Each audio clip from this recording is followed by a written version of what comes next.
Hello, it's Tracy at For the Love of Stamping. Welcome to my craft room. Today I'm going to show you a fun fold card called a side fold. And this card features the Zany Zebra stamp set and the Plaid Tidings DSP. The card actually opens up as a side fold, but you'll notice here that this piece will remain in position when I open the card. And on the inside, you'll have a layer of Whisper White and a piece of the Designer Series paper, and you'll be able to stamp your sentiment and write your greeting or your message. So what you'll need for this card is going to be some of the following. You're going to have a piece of black cardstock that'll measure 11 by 4 1/4, and we're going to score that at 5 1/2 and at 6 3/4. Then we'll layer on a piece of Magenta Madness, and that measures 4 by 4. And I have a coordinating piece of the Plaid Tidings DSP, which measures 3 7/8 inch square. We'll have a layer down the spine, which is 1 inch by 4 inches, and its coordinating layer of Plaid Tidings DSP, which is 7/8 by 3 7/8. And on the inside, a piece of Whisper White, which is 4 by 4, along with the sidebar, which is a 1/2 inch by 4 inches. To do the top layer of the card, you'll notice I have a number of circles here. I've used the layering circle dies, and I'll start with a piece of black cardstock and the scallop circle from the layering circle dies. And then I'll layer on a piece of Magenta Madness, again using the layering circle dies. And finally, I'll stamp a greeting, or the Zany Zebra, and I'll punch that out with the 2 1/4 inch circle punch. That will layer on top, and you'll see I have the 3 layers all together. Each of these have been layered with Tombow glue, and underneath I have used dimensionals. The greeting here has been stamped with Whisper White ink and then embossed with white embossing powder, and then punched out using the classic label punch. To create our sidebar here, or our side fold, you'll notice there's notches at the top and at the bottom. All I've done is I've used once again, the classic label punch to create those notches, and then by having that there, the ribbon will remain within the creases or in the notches, and therefore won't slide off my card. This is the black Organdy glitter ribbon, which is in the annual catalog, and it is super nice ribbon. Okay, let's get started with our card. I'm going to start with the folding part, and then we'll do all the layers. And then after that, we'll finish off with the zebra image. Okay, so as I said, I've scored this at 5 1/2. And I'm on the long side, and then I'm going to just crease that over. So I fold that in, and then I'm going to fold this piece back, which is the 6 3/4 inch score line. And what we'll do to hold these together is I'm going to put adhesive on the inside here and stick them together. So you can use whatever you like. The 3 types of adhesives that I'm going to be using on this project, personally, I like to use Tombow glue. We'll be using dimensionals, and we'll be using glue dots. So we'll take the Tombow, and we'll just place that on the inside here. Once I get it to come out, there we go. Of course, now it's coming out in big gobs. And we'll just close that over and hold it until it stays in place. Just make sure that I don't have any seeping out. So I'll just press that down, and that will adhere that section together. And while that dries, I'll place that aside, and I'm just going to take the layering pieces, and I'm going to start layering on the Designer Series paper onto the Magenta Madness.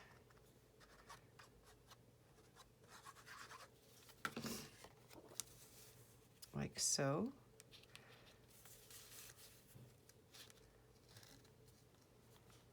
And you'll notice I just have like an 1/8 of an inch section all the way around. Just enough to let that magenta show through from the back. Okay, so we'll set that one. I can do my 2 layers with the spine piece. Again, I'll just put some Tombow across the back of the Designer Series paper. This Designer Series paper, again, is called Plaid Tidings. It does retire, at the end of December. So if you're looking to get your hands on some of this, now's the time to do so. And then we'll just lay this piece right on top. All right, so then after that, we're gonna just put these onto the front of the black cardstock in the sections on the front. But before I do that, I'm gonna show you the notching of the spine here.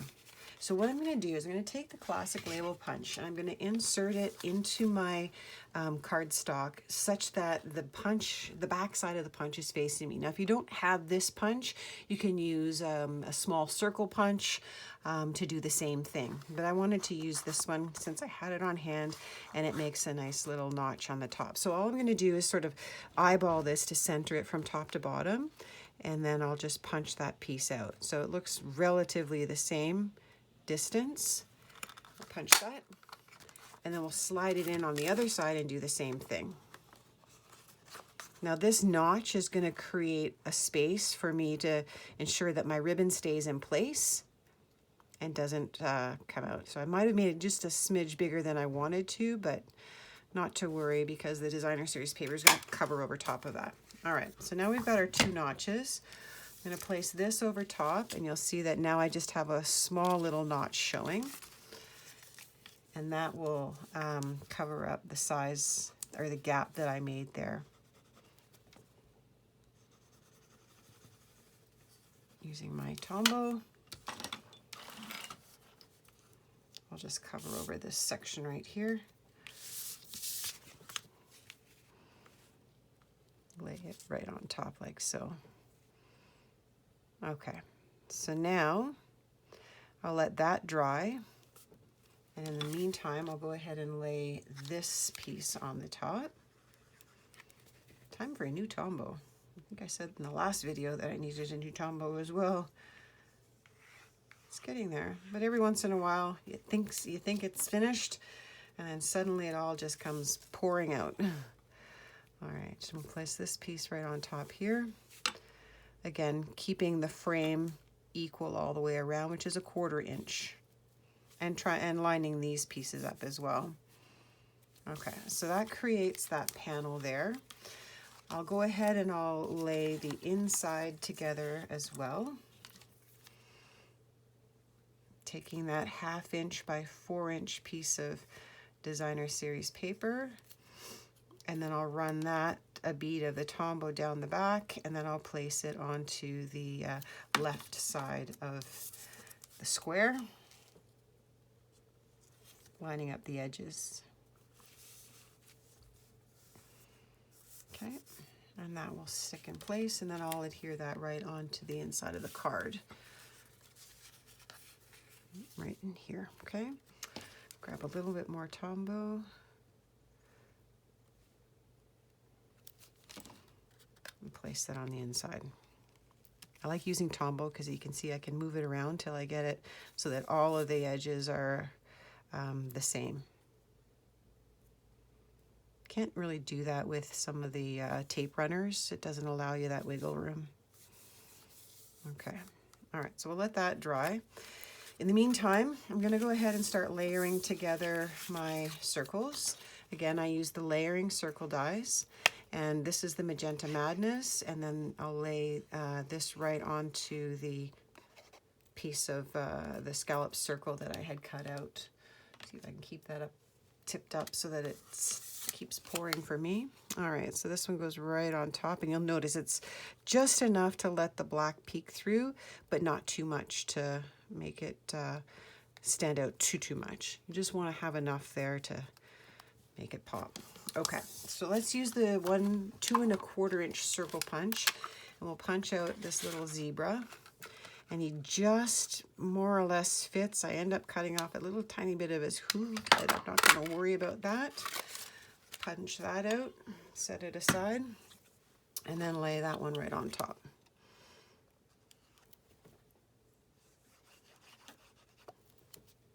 Okay.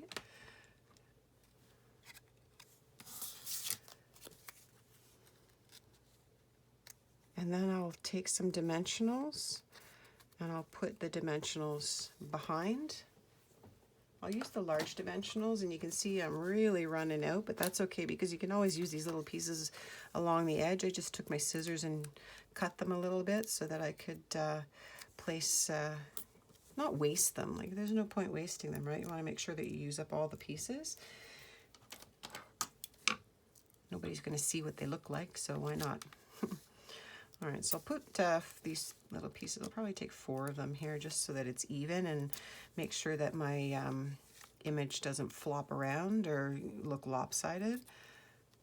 And then I'll just take the backing off.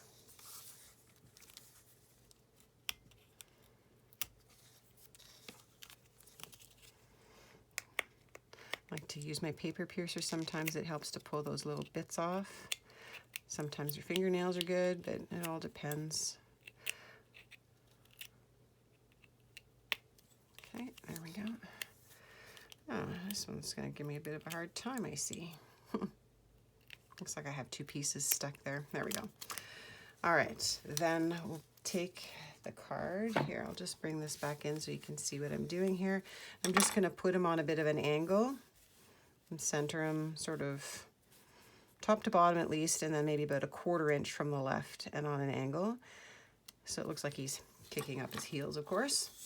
Then I'll take my greeting, which, like I said, I've stamped with white embossing powder, or sorry, white ink, and embossed it with white embossing powder, and then I cut it out or punched it out with the classic label punch.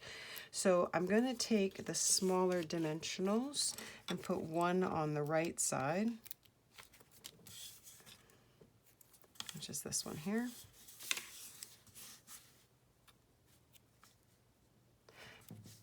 And I'll remove the backing, and then I'll use the Tombow on the back left side, just a little dab of Tombow so that it can stick to the circles and not move around on me, and then the dimensional helps just keep that up. Now, the nice thing about using paper that has lines on it, you can really make sure that you've got your greeting lined up straight.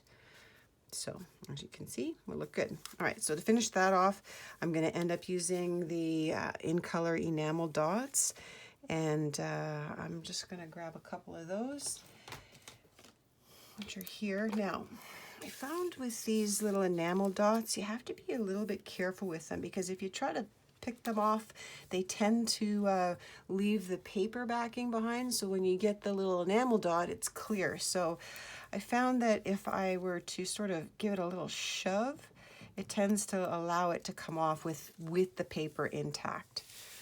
Okay, and I'll place that one right there. And I'll do the same with this one. Again, just giving it a little shove and not trying to pick it up allows me to pull those pieces, keep the pieces together. Okay, now our last piece is just to do the ribbon, and I'm going to take a glue dot to start, and I'm going to place it right here. And the reason for that is that when I do my first half, when I do my knot, I do the half knot, I want something to hold it in place so that it's not moving all over. And I'll just take the ribbon from the back, lay it in our little notches there, bring it up so that it's even on, relatively even, and start by tying the half knot. And then you'll see what I'm doing here is once I get the half knot tied, I can keep it tight now that I've got the glue dot in place. Okay, and then I'll just come around with the rest of the ribbon and finish off my square knot, like so. And I'll just even up the ends with my scissors. I'll just cut it on a bit of an angle, and the card is finished. Super easy fold, but a nice variation to what we normally do in terms of cards. Normally it's just a flat card, but this one we've got this little side fold on it, which makes it just a little bit different. So I hope you enjoy the card. Again, you can see I've got 2 different versions of it. So one with a little bit darker DSP and with the sort of the lighter shades, more of the grays versus the blacks. If you have any questions, feel free to reach out. Have fun. Bye for now.